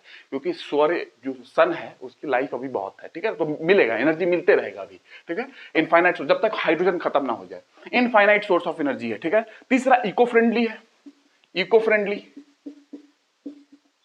ठीक है, ग्रीन एनर्जी बोल दो, ग्रीन एनर्जी नो इमिशन, ठीक है, no emission, nearly no emission, ठीक है, ऑलमोस्ट जीरो इमिशन, इमिशन जो है प्रदूषण वगैरह नहीं है, ऑलमोस्ट जीरो है। और चौथा नेग्लिजिबल रनिंग कॉस्ट, इसको रनिंग करने का, एक बार आपने इन्वेस्ट कर दिया तो इसमें रनिंग चीज तो होती नहीं है, आपने लगा दिया प्लेट कलेक्टर, इसमें कोई रन कर रहा है, कोई ऐसा गियर वगैरह है, कोई कुछ है ऐसा कि जो रन कर रहा हो उसमें, तो रनिंग कंपोनेंट नहीं है, no running component. Running component नहीं होती ना, तो बहुत सारे लॉसेस नहीं होते हैं, रनिंग टीयर वियर नहीं होता है, बहुत सारे लॉस, फ्रिक्शन वगैरह नहीं आएंगी, और ऐसा मेंटेनेंस वगैरह बच जाता है बहुत। हाँ, एक लिमिट के बाद मेंटेनेंस करनी पड़ती है हर डिवाइस की, but as compare to other device, solar plate collector लगाओगे तो उसकी मेंटेनेंस कम आएगी, ठीक है। तो negligible running cost, running cost जो है इनकी, रनिंग कॉस्ट क्या है, नो या नेग्लिजिबल, नेग्लिजिबल बोल सकते हैं ना के बराबर, ठीक है, नेग्लिजिबल रनिंग कॉस्ट, ठीक है। तो इस तरीके से डिसएडवांटेज क्या है, डाइल्यूट फॉर्म ऑफ एनर्जी है, ये एनर्जी डाइल्यूट है, डिस्ट्रीब्यूटेड है पूरा। जैसे अर्थ के सरफेस पे बात करूं तो अर्थ के सरफेस पे जो आती है कितना वॉट, 1000 वॉट पर मीटर स्क्वायर, ठीक है। ये एक्स्ट्रा टेरेस्ट्रियल रेडिएशन नहीं बात कर रहा हूं मैं, एक्स्ट्रा टेरेस्ट्रियल रेडिएशन जो होती है अर्थ के एटमॉस्फेयर में होती है, अर्थ में एटमॉस्फेयर में तो आती है 1367 के आसपास, लेकिन एटमॉस्फेयर में आने के बाद स्कैटरिंग हो गई, क्लाउड में कुछ हो गया, कुछ एब्जॉर्ब हो गया, ऐसे खत्म हो जाती है, और कुछ डिफ्यूज हो गए, बचती है जो अर्थ सरफेस पे आती है नियरली 1000 वॉट पर मीटर स्क्वायर, 1000 वॉट पर मीटर स्क्वायर, एक मीटर स्क्वायर पे 1000 वॉट है, बहुत डाइल्यूटेड फॉर्म ऑफ एनर्जी है, डाइल्यूटेड फॉर्म ऑफ एनर्जी है। डाइल्यूटेड फॉर्म की एनर्जी मतलब क्या होता है, क्या होता है, क्या होता है डाइल्यूट फॉर्म का एनर्जी का मतलब पता है किसी को, डाइल्यूट फॉर्म ऑफ एनर्जी होगी, अगर ये डाइल्यूट है एनर्जी तो एरिया रिक्वायर्ड ज्यादा होगा, आपको ज्यादा एरिया लेना पड़ेगा, सोलर प्लेट कलेक्टर लगाओगे बहुत बड़े एरिया में, क्योंकि एनर्जी 1 मीटर स्क्वायर एरिया में कम आ रही है, 1000 वाट ही आ रही है, तो एरिया रिक्वायर्ड जो है ना वो ज्यादा होगा। डाइल्यूट फॉर्म ऑफ एनर्जी जब भी होगी तो एरिया रिक्वायर्ड ज्यादा होगा, और एरिया रिक्वायर्ड ज्यादा होगा तो इंस्टॉलेशन कॉस्ट बढ़ जाती है, तो ये डिसएडवांटेज है, एक तरीके से डिसएडवांटेज है इसका सोलर एनर्जी का। तो डाइल्यूट फॉर्म ऑफ एनर्जी है, डाइल्यूट के फॉर्म में है ना, 1 मीटर स्क्वायर एरिया में 1000 वाट ही है, ठीक है। तो डाइल्यूटेड फॉर्म में है ना, कंसंट्रेटेड नहीं है कि 1 मीटर स्क्वायर एरिया में मान लो 20,000 वाट होता, 1 मीटर स्क्वायर, बहुत कंसंट्रेटेड फॉर्म ऑफ एनर्जी है, कमी एरिया में आपको बहुत सारी एनर्जी मिल जाती, लेकिन डाइल्यूटेड है, बहुत सारा एरिया आपको चाहिए, उसमें इंस्टॉलेशन लगेगी, इंस्टॉलेशन कॉस्ट आएगी, तो पैसा ज्यादा लगेगा इनिशियली, तो इसीलिए डिसएडवांटेज के फॉर्म में आपको इसको समझ सकते हो। अनप्रिडिक्टेबल है, इसको प्रिडिक्ट नहीं कर सकते, अरे बादल आ गया, आज कोई मानसून आ गया, प्रिडिक्ट नहीं कर सकते हैं, आज बादल आ गया कल साफ हो गया, फिर बादल आ गया कल साफ हो गया,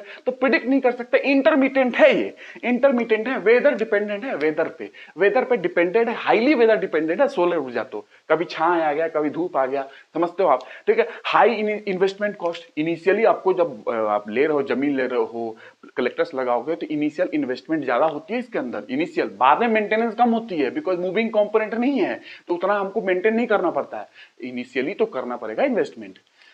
ये समझ गए, ये समझ गया। बाकी पढ़ेंगे पढ़ेंगे पढ़ेंगे, ये तो कहानी है। प्यास लगी जा रही है यार, गर्मी बढ़ गई एक ही दिन में। ये तो कहानी है, ट्रेलर है ये आपको समझ में आना चाहिए कि मैंने बोला है कि वहां पे तो मैं बहुत सारी चीज बताता हूं जब मैं टेक्नोलॉजी पढ़ाता हूं, वो भी ईएससी में जितनी टेक्नोलॉजी पूछी जाती है, इंजीनियरिंग सर्विसेज एग्जामिनेशन यूपीएससी की एग्जाम होती है, वो भी वहां पे इंजीनियरिंग सर्विसेज में भी उतनी हाई लेवल की टेक्नोलॉजी नहीं है। एक्चुअली मैं तो एमटेक लेवल तक पढ़ाता हूँ लोगों को और मैं जानता हूँ, और उसमें मेरी पोर्शन भी आगे तक की, बट ईएससी में भी उतनी लेवल नहीं है। लेकिन आपसे यूपीएससी के हिसाब से तो बहुत आ गया, बिकॉज टेक्निकल वहां पढ़ना होता है हमें ईएससी में, इंजीनियरिंग सर्विसेज एग्जामिनेशन में। ठीक है, अब देखिए एनर्जी फ्लो डायग्राम के फॉर्म में आपको समझाता हूं। Renewable energy, energy flow diagram, energy flow diagram, energy कैसे फ्लो कर रही है, ऊर्जा फ्लो डायग्राम। ठीक है, अब हम लोग रिन्यूएबल को ऐसे समझते हैं कि क्या है। देखिए नॉन रिन्यूएबल एनर्जी पहले समझो क्या है, तब समझ में आएगी। नॉन रिन्यूएबल, नॉन रिन्यूएबल और क्या है, इसको क्या बोलते हैं, और कन्वेंशनल। ठीक है, इसमें क्या और भी है कहानी में बताऊंगा आपको। अभी आपको primary source of energy, secondary source of energy, commercial energy, non commercial energy, renewable non renewable चल रही है, कन्वेंशनल नॉन कन्वेंशनल, सब समझना है, लाइन बाय लाइन सब मिलते जाएगा आपको। ठीक है ना, ये चीजें आपको अंडरस्टैंडिंग में चाहिए। देखिए रिन्यूएबल, नॉन रिन्यूएबल या कन्वेंशनल सोर्स ऑफ एनर्जी, इसकी बात करो। देखिए इसके बाद के लिए मैं आपको थोड़ा सा बेसिक समझाऊंगा कि ये कंसंट्रेटेड फॉर्म एनर्जी आपको है। जैसे कोयला है खदान में, तेल मिल गया तो एक कंसंट्रेटेड फॉर्म में रखा हुआ है, केमिकल एनर्जी के फॉर्म में है, कार्बन हाइड्रोजन के फॉर्म में है ना, कोयला वगैरह कार्बन होती है, तो आप समझ रहे हो कि कंसंट्रेटेड फॉर्म में ये एनर्जी है। जैसे मैं यहां पे बनाता हूं कुछ ऐसा, ठीक है, ये कंसंट्रेटेड है एकदम। एनर्जी जो है यहाँ पे कंसंट्रेटेड के फॉर्म में है, फॉजिल्स है, फॉजिल फ्यूल। ठीक है, किस फॉर्म में, CxHy। नॉर्मली कार्बन हाइड्रोजन होता है ना, आपको पता है कोयला में। और सोर्स क्या है इसका, सोर्स क्या है, सोर्स इसका है अर्थ क्रस्ट। सोर्स क्या है यहाँ पे, कहां से मिल रहा है, अर्थ क्रस्ट आपने निकाला कोयला वगैरह, अर्थ क्रस्ट, भू परपटी। ठीक है, ज्योग्राफी में समझेंगे अर्थ क्रस्ट क्या है, किसको बोलते हैं क्रस्ट, किसको बोलते हैं प्लेट। ठीक है ना, तो फॉजिल फ्यूल्स जो कि कंसंट्रेटेड फॉर्म में आपने देखा खदान वगैरह में है, कहीं मिला, आपने एक्सट्रैक्शन कर रहे हो, झारखंड छोटानागर प्लेट्यू के बारे में, बिहार के रीजन में, ये आपको बताऊंगा कि क्यों उधर साइड में ज्यादा मिलता है कोयला। ठीक है ना, फॉजिल फ्यूल्स कंसंट्रेटेड फॉर्म में है, CxHy के फॉर्म में। ये सोर्स क्या है, अर्थ क्रस्ट से हमको निकल रही है ना, ये स्रोत है हमारा अर्थ क्रस्ट से। फॉजिल फ्यूल्स कंसंट्रेटेड है लेकिन फाइनाइट है, इनफाइनाइट नहीं है रिन्यूएबल की तरह, फाइनाइट। ये नॉन रिन्यूएबल की बात कर रहा हूं मैं एग्जांपल। रिन्यूएबल तो फाइनाइट नहीं था, इनफाइनाइट था, अनंत था, जैसे सोलर एनर्जी ये, लेकिन ये फाइनाइट है, पता नहीं एक दिन खत्म हो जाएगी। फाइनाइट का मतलब एक दिन खत्म हो जाएगी, अनंत नहीं है। तो फॉजिल फ्यूल फाइनाइट है बट कंसंट्रेटेड फॉर्म में है, डाइल्यूट फॉर्म में नहीं है। जैसे सोलर ऊर्जा 1 मीटर स्क्वायर एरिया में 1000 वाट धरती पे, ये कंसंट्रेटेड फॉर्म ऑफ एनर्जी है। आप जला के देखो उससे बहुत ज्यादा ऊर्जा निकलेगी, कंसंट्रेटेड एनर्जी है, केमिकल एनर्जी के फॉर्म में। CxHy, यही कार्बन हाइड्रोजन के बॉन्ड्स वगैरह हैं, टूटते हैं कोयला के अंदर, तो ये सब काम होता है। सोर्स क्या है, अर्थ क्रस्ट से आप निकालते हो, सारा चीज अर्थ क्रस्ट से आप निकालते हो। ठीक है, चाहे वो ओशियन का हो चाहे इधर हो, तेल वगैरह आप समझ रहे हो, नेचुरल गैस समझ रहे हो। तो ये हो गया कंसंट्रेटेड फॉर्म ऑफ एनर्जी। इसमें कहानी क्या है, आपने इसको लाया, लाने के बाद क्या किया कि ये देखो इंजन, ठीक है, इंजन, इंजन, अब इंजन भी समझाना पड़ेगा, इंजन क्या है, एक्चुअली समझाना पड़ता है इंजीनियरिंग में, मैकेनिकल इंजीनियरिंग में, आपको नहीं समझना है। लेकिन जो लोग इंजीनियरिंग वाले तैयारी कर रहे हैं यूपीएससी, उनको तो पता होना चाहिए इंजन क्या होती है। एक्चुअली इंजन क्या है, इंजन रन किया, इंजन रन कर रही है और आपने यहाँ पे थर्मल एनर्जी निकाली, ऊष्मा निकलती है ना, कोयला जलाओ क्या आती है, थर्मल एनर्जी। थर्मल एनर्जी कैसी एनर्जी है, इसीलिए मैंने बताया था कि समझ लो, मैं बताऊंगा अगले क्लास में कि केमिकल एनर्जी क्या होती है, थर्मल क्या होती है, हाई ग्रेड क्या है, लो ग्रेड क्या है। ये लो ग्रेड एनर्जी है, low grade electricity high grade energy है, मैंने समझाया आपको, अगली क्लास में बताऊंगा। इसलिए जरूरी है, तो समझ में नहीं आएगी, बेसिक चीजें है वो, तभी कॉन्सेप्ट बड़े बड़े समझ में आते हैं। थर्मल एनर्जी, ठीक है, उष्मा है ना, थर्मल मतलब उष्मा, ये क्या है, लो ग्रेड एनर्जी है, LGE, लो ग्रेड एनर्जी है, लो ग्रेड। ग्रेड कैसा है इसका, लो ग्रेड एनर्जी, LGE1 मैंने बोल दिया, लो ग्रेड एनर्जी। ठीक है, और आपने क्या किया, इंजन को रन किया, इंजन रन किया, ये एनर्जी आई, आपने जलाया इंजन में, आपने इसको यूज किया है ना। पावर प्लांट वगैरह समझ रहे हो आप, क्या होता है पावर प्लांट में, कोयला जला, फ्लू गैस बनता है। उस फ्लू गैस को हम लोग वाटर में बॉयलर में डालते हैं, बॉयलर से वहां पे स्टीम बनेगा, उस स्टीम को हम लोग टरबाइन पे स्ट्राइक करके टरबाइन रोटेट कराते हैं, रोटेट करा के जनरेटर को रन करके हम लोग इलेक्ट्रिसिटी बना लेते हैं। ठीक है, समझ रहे हो ना, फ्लू गैस की बात कर रहा हूं मैं, वो आप समझोगे जब मैं स्टीम पावर प्लांट पढ़ाऊंगा आपको। थोड़ा सा स्टीम पावर प्लांट की बेसिक जानकारी आपको पता होना चाहिए। Super thermal power plant question आ रहे हैं कि किस रेंज पे क्या है, किसमें पॉल्यूशन कम, किसमें पॉल्यूशन ज्यादा, ऐसी चीजें आ रही है। Thermal energy, low grade energy engine में आपने लाया और रन किया। उसके बाद यहां से इंजन से क्या मिला आपको, हाई ग्रेड एनर्जी मिली, high grade energy mechanical energy से। जैसे कि आपने तेल जलाया मोटरसाइकिल में, तो तेल से उष्मा निकला, उष्मा निकलेगा तो गाड़ी आगे बढ़ गई, तो आगे बढ़ी तो ये हाई ग्रेड एनर्जी है, मैकेनिकल एनर्जी मिली गाड़ी को, मैकेनिकल एनर्जी के फॉर्म में, काइनेटिक एनर्जी, समझ रहे हो ना, तो ये हाई ग्रेड एनर्जी है, मैकेनिकल एनर्जी। जैसे टरबाइन रन करा दिया आपने, ठीक है ना, तो ये इंजन से हाई ग्रेड एनर्जी आपको मिला, high grade energy. High grade energy mechanical और इलेक्ट्रिकल एनर्जी बोल सकते हो। टरबाइन जनरेट करोगे, टरबाइन जनरेटर, इलेक्ट्रिकल एनर्जी, वही तो है, टरबाइन चला, जनरेटर, इलेक्ट्रिकल एनर्जी, तो ये मिला मैकेनिकल एनर्जी बोल सकते हो या electrical energy, high grade energy है, high grade energy, electrical energy. ठीक है, ये हो गया इंजन के फॉर्म में। और जो बचा, बाकी चिमनी से जा भैया, एटमोस्फेयर में जा, मेरा कोई काम नहीं है तेरा। ठीक है, तो लो ग्रेड एनर्जी जो है हीट के फॉर्म में आप, है ना, उसमें अंदर गैसेस होते हैं, आपको पता है। तो लो ग्रेड एनर्जी जो है हीट, एक तरीके हीट के फॉर्म में, क्योंकि ये थर्मल एनर्जी था, उसका यूज का इंजन ने हाई ग्रेड एनर्जी बनाया, हाई ग्रेड एनर्जी बनाया, मैकेनिकल या इलेक्ट्रिकल एनर्जी।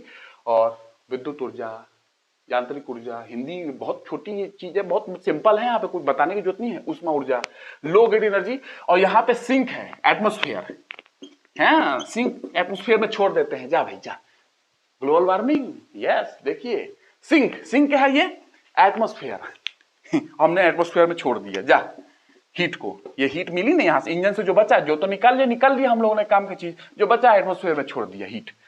तो ये हीट क्या है, एटमोस्फेयर में गया। एटमोस्फेयर क्या है, हमारा सिंक है। और जब ये हीट आएगा तो क्या होगा एटमोस्फेयर में, एटमोस्फेयर की टेम्परेचर जो है, temperature of earth actually increase होगी, और इससे क्या होगा, ग्लोबल वार्मिंग होगा, वैश्विक ऊष्मन, यही हो रही है। ये प्रोसेस है जो इंडस्ट्रीज में चल रही है, मैंने आपको समझाया फ्लो डायग्राम के फॉर्म में। तो अर्थ की एटमोस्फेयर में आपने जो ऊर्जा है, लो ग्रेड एनर्जी, जो हीट है एक तरीके से, लो ग्रेड एनर्जी 1 या 2, यहाँ पे इंजन से बाहर निकली, आपने एटमोस्फेयर में छोड़ दिया। देखते हो ना, चिमनी वगैरह से इतनी हीट निकल रही है, तो अर्थ के एटमोस्फेयर की टेम्परेचर बढ़ेगी तो ग्लोबल वार्मिंग का कारण बनेगा। ठीक है, लेकिन जब इंजन चलती है तो यहाँ से आपको पता है क्या क्या निकलता है। एक तो लोचा सबसे बड़ा है, इमिशन ये ऊर्जा हो fossil fuel, non renewable, emission नहीं, ओह ये हो नहीं सकता है, इम्पॉसिबल। इमिशन आएंगे, इमिशन, इमिशन के फॉर्म में क्या आएगा, इमिशन के फॉर्म में क्या क्या आ सकता है, इमिशन के फॉर्म में सूट पार्टिकल्स, सूट पार्टिकल्स, जैसे सूट, अनबर्न्ड कार्बन पार्टिकल्स होते हैं, इन्वायरमेंट में पढ़ाऊंगा मैं, सूट पार्टिकल्स।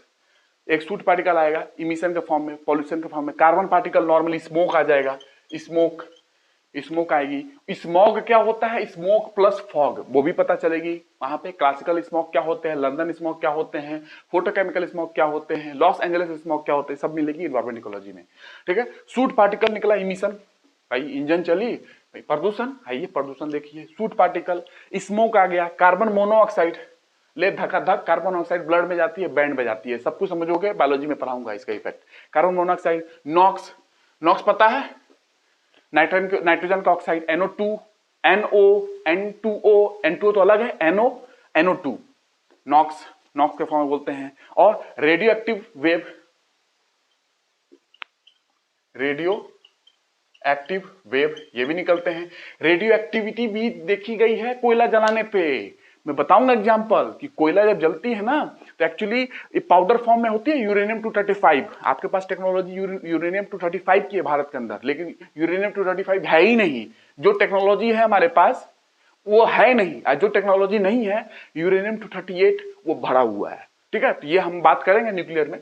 तो रेडियो एक्टिव वेस्ट, रेडियो धर्मी भी चीजें निकलती है कोल पावर प्लांट से जब इमिशन होती है। मैं बताऊंगा इसकी कॉन्सेप्ट, बहुत बुक में नहीं लिखा हुआ है, मैं भारत सरकार की एक रिपोर्ट भी बताऊंगा आपको। ठीक है ना, तो ये हो गया नासिक से रिलेटेड है, मैं बताऊंगा आपको। रेडियो एक्टिव वेस्ट हो गया, न्यूक्लियर पावर से निकलेगी ना रेडियो एक्टिविज्म, न्यूक्लियर पावर से, नाभिक की ऊर्जा से ये आपको निकलेगी। तो ये सब देख रहे हो पॉल्यूशन वगैरह, ठीक है। CO2 वगैरह आप जानते हो, CO2 भी निकलती है, CO भी निकल रही है, suit particle, unburned carbon particle, particulates matter निकलेंगे, PM पार्टिकुलेट मैटर, बहुत छोटे छोटे, है ना। क्या है ये छोटे छोटे, किसी को पता है तो बताना। पार्टिकुलेट मैटर 1.0 कुछ पता है क्या होती है? बहुत छोटे होते हैं, कितना छोटे होते हैं, क्या है ये? अनबर्न्ड कार्बन पार्टिकल्स है, बहुत छोटे, ठीक है। सूट पार्टिकल्स, ठीक है, सूट अनबर्न्ड कार्बन पार्टिकल्स जो जले नहीं सही से, स्मोक हो गया, धुआं वगैरह आप समझते हो, CO हो गया, नॉक्स हो गया, रेडियोएक्टिव वेस्ट हो गया। मैं इसकी जिक्र नहीं कर रहा हूं, करेक्ट क्या इसके अंदर है, सूट किसको बोलते हैं, ये किसको बोलते हैं, टेक्नोलॉजी है यहाँ पे। जब पॉल्यूशन पढ़ेंगे ना तो ये सारी बात करना है। पॉल्यूशन कहां पढ़ना है? इन्वायरमेंट इकोलॉजी में, वहां मैं अच्छे से डिफाइन करूंगा इन चीजों को। बने रहिए, आप जानते हो मैं छोड़ूंगा कुछ नहीं, आपकी हर एग्जाम के चीज को इतनी आसानी से ABCD की तरह मैंने नहीं समझाया तो मुझे बोलना कि मैं आया हूं यूट्यूब पे और मैंने समझाया नहीं अच्छे तरीके से, इम्पॉसिबल। आपको ABCD की तरह मैं समझा के दूंगा सारा, ठीक है। हाई से हाई लेवल कॉन्सेप्ट जो एग्जाम में है, ठीक है ना। लोग नहीं समझा पाते हैं, वो लोग की गलती है, मैं आपको दूंगा। ग्लोबल वार्मिंग हो रही है, ठीक है, ये रीजन है। ये समझ में आया? हाई ग्रेड एनर्जी बनी, आपने इलेक्ट्रिकल एनर्जी बनाया, मैकेनिकल एनर्जी बनाया, गाड़ी दौड़ा लिया, हाई ग्रेड एनर्जी है जो आपने यूज किया, लेकिन इन्वायरमेंट में अर्थ टेम्परेचर बढ़ा दिया। लो ग्रेड एनर्जी जो है उसको आपने एटमॉस्फेयर में, सिंक में डाल दिया, ठीक है। तो ये कहानी है किसकी? और जो कि ग्लोबल वार्मिंग करा रहा है। ये एनर्जी फ्लो डायग्राम है नॉन रिन्यूएबल एनर्जी की, ठीक है। और किसी को पता है नॉन रिन्यूएबल एनर्जी को और किस फॉर्म में जानते हैं? कोई जैसे ब्राउन कलर, येलो कलर, ऐसे brown energy, yellow energy, green energy किस फॉर्म में जानते हैं नॉन रिन्यूएबल को? कुछ को पता हो तो बताना, क्योंकि ग्रीन एनर्जी आप बोलते हो ना रिन्यूएबल है, तो ग्रीन ऊर्जा है, हरित ऊर्जा है, पॉल्यूशन नहीं कर रहा है। नॉन रिन्यूएबल को कौन से कलर से बोला जाता है? नॉन रिन्यूएबल कौन से कलर से जानी जाती है, बताना। अब रिन्यूएबल देख लो, पता नहीं टाइम कितना हो गया।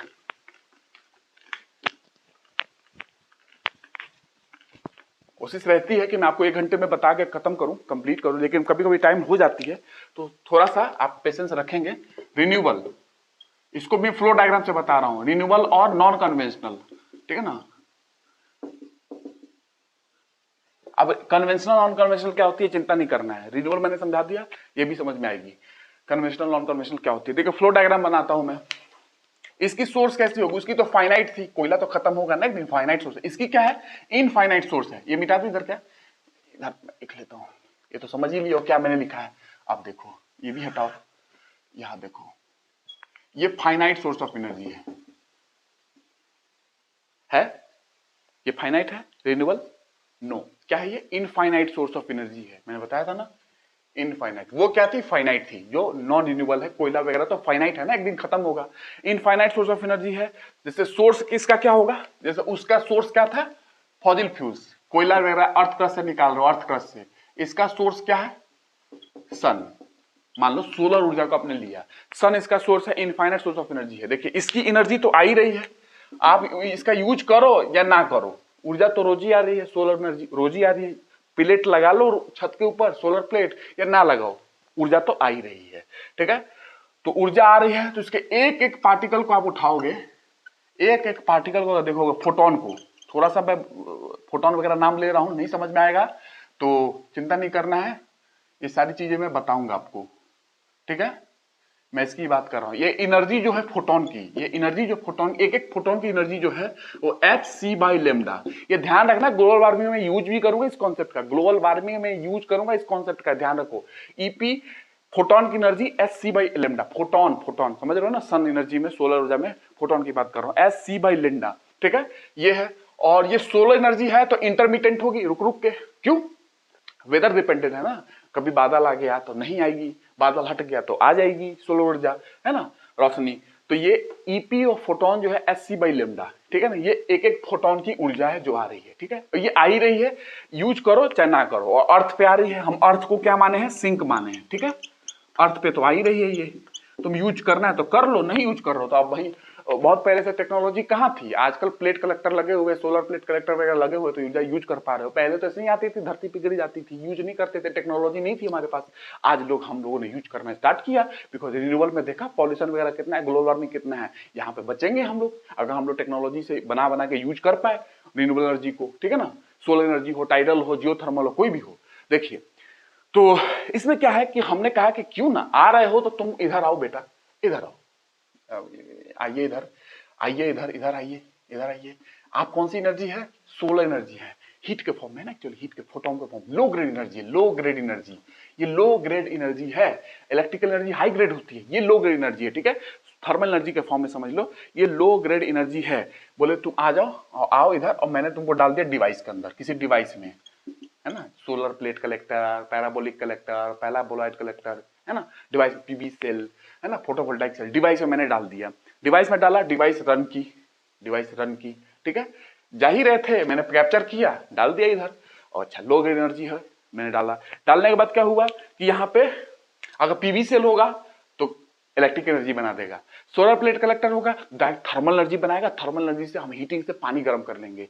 घरों में यूज होता है, नॉर्वे वगैरह में चले जाओ, ठंडी कोल्ड कंट्री में, कोल्ड कंट्री में यूज किया जाता है solar water heating, water heating में। तो डिवाइस रन की, तो डिवाइस ने दिया हाई ग्रेड एनर्जी, हमें हाई ग्रेड एनर्जी डिवाइस ने दिया। अब हाई ग्रेड एनर्जी का यूज करना है तो मैंने बोला हाँ यूज करूंगा ना। कहाँ यूज करूंगा? थर्मल कॉन्सेप्ट, थर्मल हीटिंग वगैरह में यूज करूंगा, थर्मल कॉन्सेप्ट में मैं यूज करूंगा। किसी ने बोला सिर्फ हीटिंग करोगे, सिर्फ पानी गर्म करोगे, और कुछ कर सकते हो? बोला हाँ ना, मैं करूंगा ना, और कुछ करूंगा। पीवी सेल में यूज करूंगा मैं, फोटोवोल्टाइक सेल, मैंने बताया था ना, फोटोवोल्टाइक सेल, पीवी सेल में यूज करूंगा। तो बोले थर्मल कॉन्सेप्ट में क्या यूज करोगे? इसका हाई ग्रेड एनर्जी जो आपने निकाला है यहां से डिवाइस से, ये हाई ग्रेड एनर्जी जो है इसका क्या यूज करोगे भैया? थर्मल में, सोलर थर्मल पावर प्लांट में यूज करूंगा मैं इसको। मैं सोलर थर्मल पावर प्लांट में यूज करूंगा मैं, ठीक है। वहां पे यूज करूंगा electricity generation, solar thermal power plant में स्टीम बना के सब कुछ कर सकता हूं मैं, सोलर वाटर हीटिंग कर सकता हूं, बताऊंगा सोलर पॉन्ड क्या है, सोलर कुकर क्या है, सब पता चलेगी आपको, ठीक है। थर्मल कॉन्सेप्ट में यूज करूंगा सोलर पावर प्लांट में, ठीक है। पीवी सेल में क्या यूज करूंगा? इलेक्ट्रिक एनर्जी डायरेक्ट बनाऊंगा मैं पीवी सेल से, बताया था ना, solar energy direct electric energy में। तो क्या है? इलेक्ट्रिक एनर्जी, इलेक्ट्रिकल एनर्जी में यूज करूंगा। पीवी सेल है, इस एनर्जी का मैंने दो जगह यूज किया, थर्मल कॉन्सेप्ट में, सोलर थर्मल पावर प्लांट में। पीवी सेल में यूज करूंगा तो इलेक्ट्रिक एनर्जी डायरेक्ट बना लूंगा और इलेक्ट्रिसिटी का मजा लूंगा, ठीक है। तो ये है, आ ही रही थी, जा ही रही थी अर्थ में, सिंक अर्थ में जा रही थी, कभी सदियों से आ रही है, टेक्नोलॉजी नहीं था हमारे पास, टेक्नोलॉजी बनाया मैंने, डिवाइस बनाया, प्लेट कलेक्टर बनाया, अलग अलग चीज बनाया, उससे हमने यूज करके हाई ग्रेड एनर्जी बनाई, उसका मैंने यूज किया। थर्मल कॉन्सेप्ट हीटिंग वाले में या पीवी सेल में, यहाँ मैं स्टीम बना सकता हूँ, यहाँ पानी गर्म कर सकता हूँ, यहाँ इलेक्ट्रिसिटी बना ले रहा हूं मैं डायरेक्ट। तो ये है, लेकिन इसमें ये डिवाइस से फिर कुछ आएगी, ठीक है। ये भाई आ रही है ना यहाँ से, जैसे उस डिवाइस से लो ग्रेड एनर्जी यहाँ पे मिलेगी, लो ग्रेड एनर्जी 2, यहाँ 1, ठीक है। ये डिवाइस रन की, यहाँ से हमको ऊर्जा मिल गई, फिर लो ग्रेड एनर्जी जो है यहाँ पे हमने डाल दिया, फिर से उसी में हमने डाल दिया। तो ये चीजें हैं जो आ रही थी, उसी में हम लोगों ने फिर से छोड़ दिया, फिर सिंक में हमने चली जाएगी, हमारा यूज हो गया, ठीक है। तो ये चीजें है, लो ग्रेड एनर्जी के फॉर्म में हम लोगों ने यूज किया, हाई ग्रेड एनर्जी बनाया, ठीक है। और इस डिवाइस की लाइफ क्या होगी?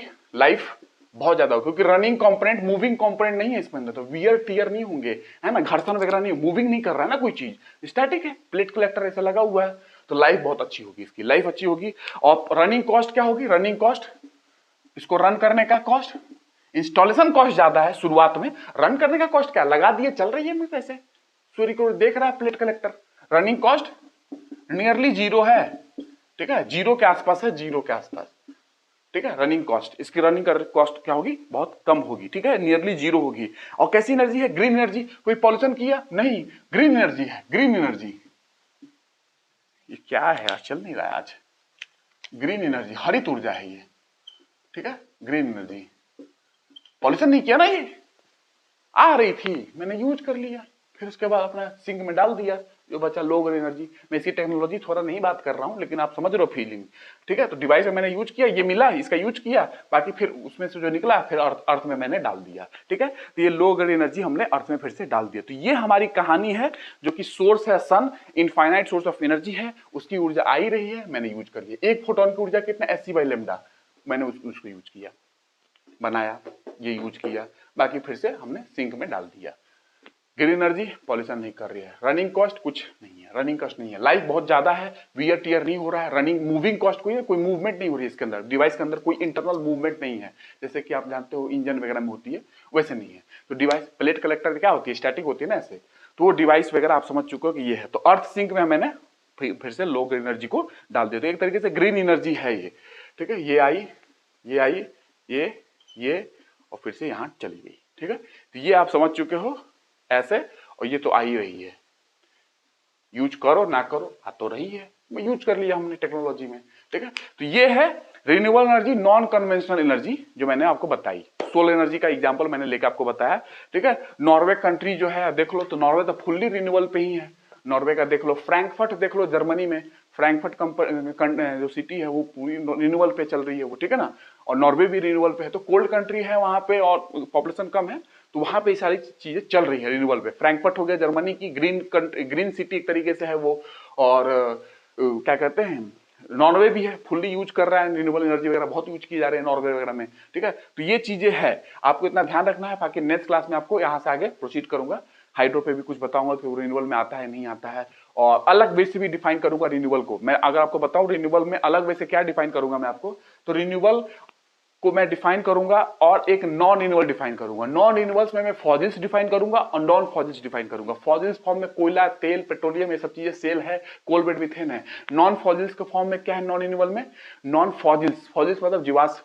नॉन फॉसिल्स के फॉर्म में क्या है, नॉन फॉसिल्स में थोरियम हो गया, यूरेनियम हो गया, ये तो एलिमेंट है ना, ये थोड़ी ना कोयला बन चुका है, पेड़ दब गया और फॉसिल्स के फॉर्म में कोयला बन गया या तेल बन रहा है, ऐसा ये तो नहीं है। ये तो एलिमेंट के फॉर्म में जैसे कार्बन वगैरह, हाइड्रोजन वगैरह है, थोरियम है, वैसे आपका ये है यूरेनियम, थोरियम, ये सारी चीजें अर्थ क्रस्ट में पड़ी हुई है, तो ये फॉसिल्स नहीं है। तो नॉन रिन्यूएबल के फॉर्म में आपने फॉसिल्स भी बताया, नॉन फॉसिल्स बताया। फॉसिल्स जीवाश्म के रूप में कोयला है, तेल है, नेचुरल गैस है, कोल बेड मीथेन है, कोल बेड मीथेन है, सेल है, सेल ऑयल, सेल गैस, ये फॉसिल्स है, ठीक है ना। कोई चीज दबा और फिर कुछ प्रोसेस हुई और फिर बना। एक नॉन फॉसिल्स के फॉर्म में, ये जीवाश्म नहीं है, यूरेनियम, थोरियम, ये तो एलिमेंट है एक तरीके से, ठीक है। पीरियोडिक टेबल, आवर्त सारणी में एलिमेंट है ये, तो इस तरीके से डिफाइन कर सकते हो। अगली क्लास में बताऊंगा, फिर अलग वैसे फिर और बताऊंगा primary energy, secondary energy, commercial, non commercial, renewable, non renewable, फिर से वहां पे और थोड़ा सा आपको हिंट करूंगा इसमें, ठीक है, आगे की चीजों में, ठीक है। तो अभी मैं आपको इतना बेसिक समझा चुका हूं, ये बेसिक ध्यान रखना, ठीक है। नेक्स्ट क्लास में बात करता हूं, और कैसा लगा कमेंट में बताओ, समझ में आया कमेंट में बताना है, लिख के बताओ, सब कुछ लिख के बताना है। मेहनत को अप्रिशिएट करना बहुत जरूरी है, बहुत मेहनत करके दे रहा हूं मैं, तो आपके लिए सब कुछ कर रहा हूं, इतना आप ध्यान रखना, ठीक है, सब कुछ आपके लिए। तो नेक्स्ट क्लास में बता रहा हूं, आई होप मजा आया होगा, और लगे रहें, आगे लेक्चर्स आते रहेंगे, मिलते रहेंगे आपको, ठीक है। धन्यवाद।